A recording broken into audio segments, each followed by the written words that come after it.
Nah, kalau yang ini jenis tora, Pak. Tora. Ya, ini tora.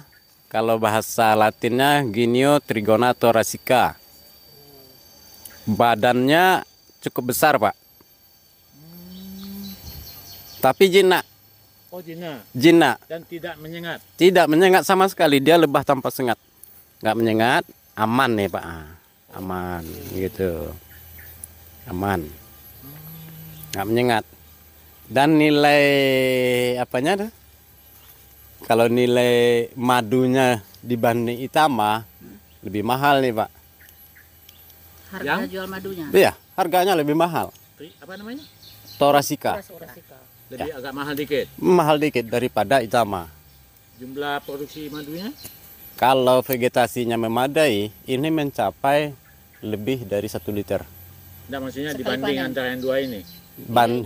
Ya, kalau bandingan tergantung vegetasi, Pak. Vegetasi. Ya, kalau vegetasinya sama-sama bagus, Sama, kondisi sama. diletakkan, Lebih banyak yang ini madunya. banyakannya ini, Pak. Dan harga juga lebih mahal. Harga lebih mahal. Kenapa? Karena keunikannya. Apa uniknya? Uniknya, rasa madunya enak, Pak. Rasa madunya tidak terlalu asam. Ya, disukai oleh anak-anak, Pak. Oh, Semua kalangan suka. Boleh dibuka nggak itu, Pak Dede? Ya, boleh.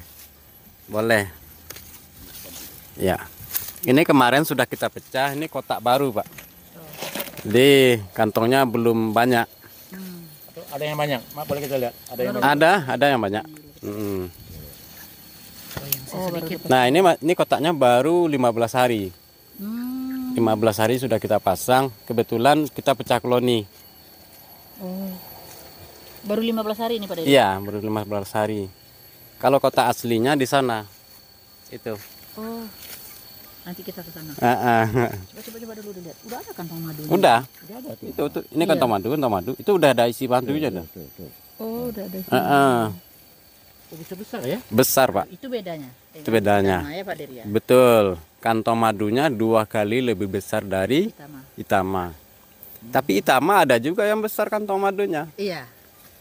Hampir sama Iya. dengan tora. Ada tuh. Jadi lain-lain kelebihan gitu kalau Itama sama tora ini, Pak. Tapi kalau untuk pemula apa yang disarankan, Pak Dede? Kalau untuk pemula kita sarankan ya Itama dulu. Kenapa? Karena kalau tora ini belinya lebih mahal, Pak. Itu satu. Yang kedua, dalam perawatannya bagaimana? Dalam perawatannya cukup agak sulit juga. Sulitnya di mana, Pak Dede? Sulitnya penanganannya nih, Bu. Ya. Kalau pembudidayanya baru, Ini bawah. yang mana? Biasanya kan bonggol kayu. Ah, Ini kenapa? Apa ini? yang mana? Apa ini? Yang mana? Bawahnya. Sarangnya ini. Ini sarangnya ini. pralon ya, ya pipa. Sarangnya ini, Pak. Yang sarangnya ini Oh, paralon ini hanya buat kaki aja. buat kaki aja. Nggak ada lubang ke bawah. Nggak ada.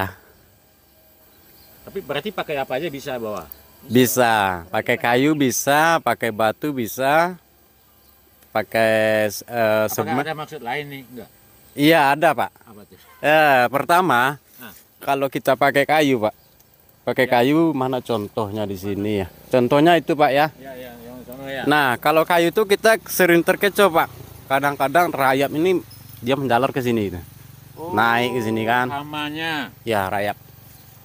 Rayap itu merupakan hama bagi Ya hama. Karena rumahnya itu dikeroyok kan, rame-rame. rayap. Nanti di dalam bagian telurnya itu makin lama makin mengecil, makin susut dia ke atas, terus dan lama kelamaan habis. Nah contohnya seperti ini nih. Oh, ini contohnya yang bawahnya kayu. Nah ini rayap nih, Pak.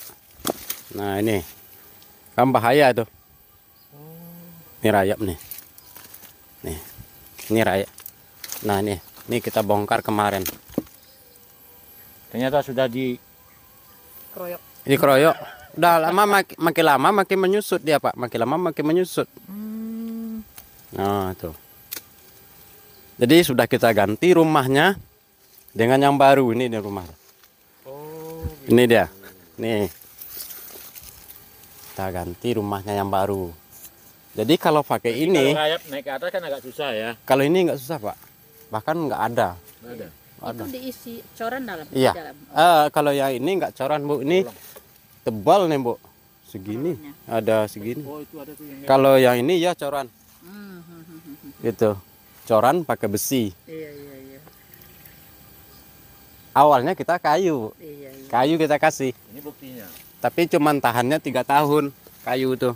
Oh. Lewat dari 3 tahun dia tumbang.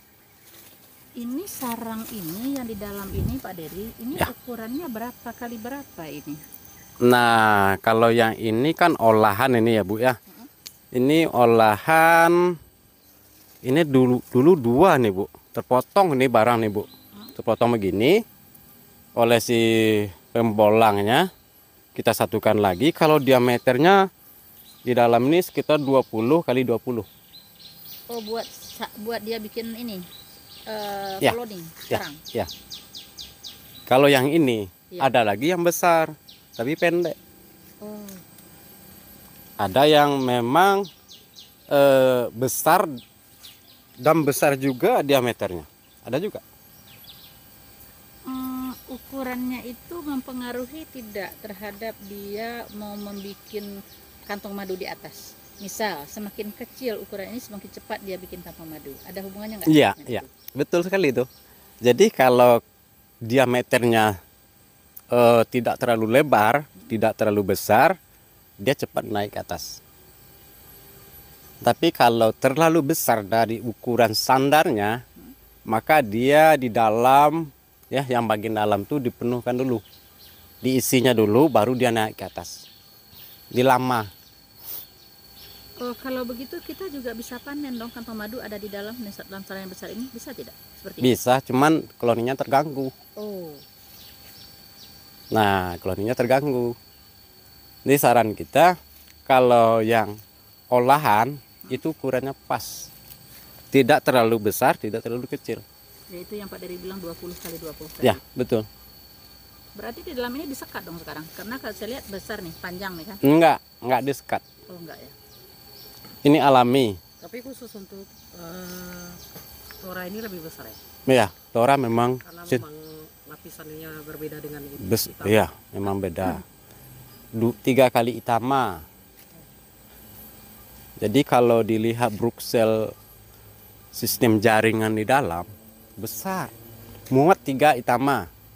Kita bongkar Itama, masukkan ke dalam, muat 3. Masih ada juga rongganya tuh. Iya, iya, iya. Ada. Kalau Tora. Contohnya nih, yang besar yang berdiri nih, Oh iya. Ayo Pak Dery. Ini Nah. Dalam Pak Dery. Tora. Tora. Ini baru kemarin kita pasang nih, baru sehari umurnya nih. Baru siap pasang kotak, sehari baru. Dari sini ke sini, ini telur nih. Telurnya, Pak. Bolong di tengah. Enggak, ini full telur dari atas ke sini. Iya, bolong dong Pak. Diameter bolongannya besar berapa? Berapa senti? Oh, Diameternya? sekitar 15 15. kali 15 kalau yang ini. 15 kali 15. Kalau Bagian yang atas. standar Kalau misalnya pakai kayu, pakai kayu, ah, ya sama itu 15. 15. Ini lubangnya sampai ke bawah dong ini Pak Dery. Nah, ya, jadi dari sini naik ke atas, Bu. Naik ke atas, ada sistem pelindungan di sini nih. Bitumin. Ya. Bitumin namanya, lapisan keras sekali, Pak. Dia yang bikin. Dia yang bikin. Berlapis-lapis itu, Pak. Jadi nggak bisa dijebol oleh serangga lain. Bisa dijebol oleh serangga lain jika koloninya lemah. Kalau Itama ada juga. Ada juga, tapi lebih besar ini.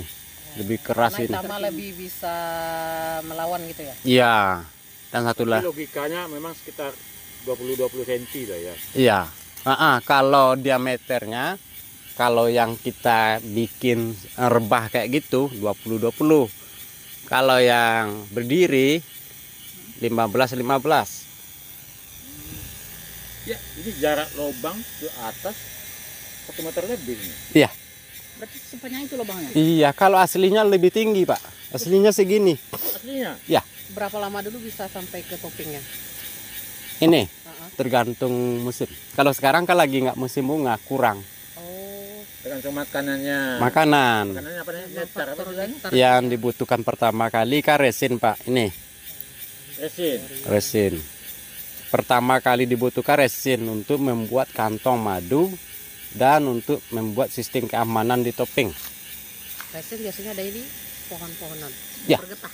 Ya kayak karet, Pohon bergetah. itu quini, Saus juga ya. saus, ambacang. Nah, tanaman yang mengandung getah.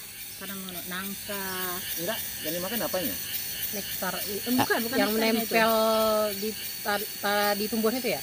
Apanya? Di daunnya Yang apa, di daun. yang dimakannya? Yang dimakannya untuk makanan dia. Untuk resinnya, Untuk resinnya. Jadi kayak inilah, Rak. Ini kan tanaman bergetah. Mangga nih, mangga. Mangga. Dia kadang-kadang di daun. Nah, ya kan tidak harus bunga. Oh, tidak harus kan bunga, nektar ya? namanya. Tidak harus bunganya. Kalau yang bunganya untuk nektar. Untuk madu. Oh. Jadi Indonesia ya ada minum Jadi makan memang madu. harus ada seimbang ya bunga dengan pohon-pohonan gitu. iya. Jadi penempatan galo-galo ini nggak boleh sembarangan gitu. Iya iya iya. Jadi awal kita berbudidaya itu harus kita cari dulu sebelum koloninya didatangkan. Saya menyarankan lokasinya di mana. Apakah di radius 700 meter itu ada sumber resin keliling nih 700 Tanaman meter. getah lah ya. Ya. Itu baru sumber nektar. Nektar itu dari bunga. Bunga-bunga. Nah, itu yang menjadi madu. Oh. Kalau tempat penampungnya nggak ada, gimana dia mau naruh? Iya. Nah, kan Nah, gitu. itu gunanya resinnya. Nah, ya. Jadi kalau resinnya memadai, bagus perkembangannya.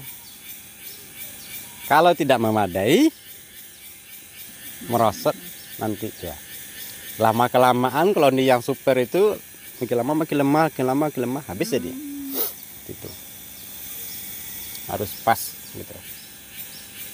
Ini kan bolong saya lihat nih Pak Dery. Nah, Kalau bolong seperti ini pas waktu Pak Dery bikin itu nggak masalah ya? Dia akan bikin sendiri ya? Numpuk nah ini sendiri. ya ini dulu kan gini. Hmm. Ini kan karena ditebangnya di atas sama pembolang, Mm-mm. di bawah nggak di bawah. Hmm? Jadi dia di sini karena kemampuan dia ngangkatnya begini. Iya. Dia awam juga waktu itu di bidang galo-galo ini, Iya. nggak tahu ilmu trik dan caranya. Dipotonglah di sini. Mhm. Pas sudah keluar ini nampak telur dalam. Oh. Ditut Oh, Dit- gitu nggak sengaja. nggak sengaja karena kemampuan dia naik ke atas nggak bisa. Iya, iya, iya. Mm-mm. Jadi ditutup kembali, ditelepon saya. Mhm. Saya nggak, Lubangnya panjang. lubangnya panjang.